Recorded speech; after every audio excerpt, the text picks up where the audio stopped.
شہباز گل عمران خان کو لڑکیاں سپلائی کرتا تھا. اتنی سنگین قسم کی اتنا سنگین الزام جو ہے وہ ان کی جانب سے لگایا گیا ہے.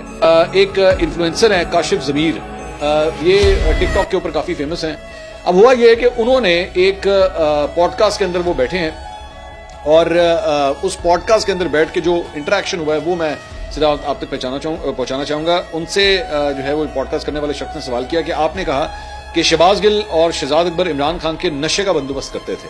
کاشف ضمیر نے کہا ہاں جی, ان کے جو خاص شوق ہیں وہ پورے کیے جاتے تھے. عمران خان کے شوق, ان کی رنگین پارٹیوں کے شوق شہباز گل پورے کرتا تھا. شہباز گل عمران خان کو لڑکیاں سپلائی کرتا تھا. اتنی سنگین قسم کی اتنا سنگین الزام جو ہے وہ ان کی جانب سے لگایا گیا ہے. انہوں نے کہا میں اس بات کو ثابت کر سکتا ہوں, وہ اس بات سے مکر ہی نہیں سکتا. اینکر نے کہا کہ آپ کے پاس کیا ثبوت ہیں؟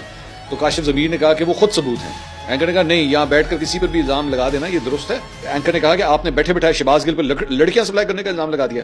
کاشف ضمیر نے کہا کہ یہ الزام نہیں, سچ ہے. اینکر نے کہا ثبوت کدھر ہے؟ کاشف ضمیر نے کہا ثبوت کاشف ضمیر خود ہے. اینکر نے کہا کہ آپ پر اس بات پر مقدمہ ہو تو بھگت لیں گے. کاشف ضمیر نے کہا جہاں 13 ہوئے ہیں وہاں 14واں بھی ہو جائے. شہباز گل صاحب کے اوپر جو ہے یہ بہت سنگین واہیات اور گھٹیا قسم کا الزام ہے جو کاشف ضمیر صاحب کی جانب سے جو ہے وہ لگایا گیا. میں اس موقع کے اوپر شہباز گل کے لیے آواز اٹھانا چاہوں گا, کیونکہ یہ نہیں ہو سکتا کہ بھائی آپ کے سامنے یوں کر کے مائک آئے اور آپ بغیر کسی ثبوت کے جو ہے وہ الزامات لگا دیں, اور اگر آپ کو کوئی کہے کہ بھائی جان اس کے ثبوت کدھر ہیں, آپ کہیں جی میں خود ثبوت. یار یہ کوئی طریقہ نہیں میرے بھائی, یہ دس از ناٹ ڈن.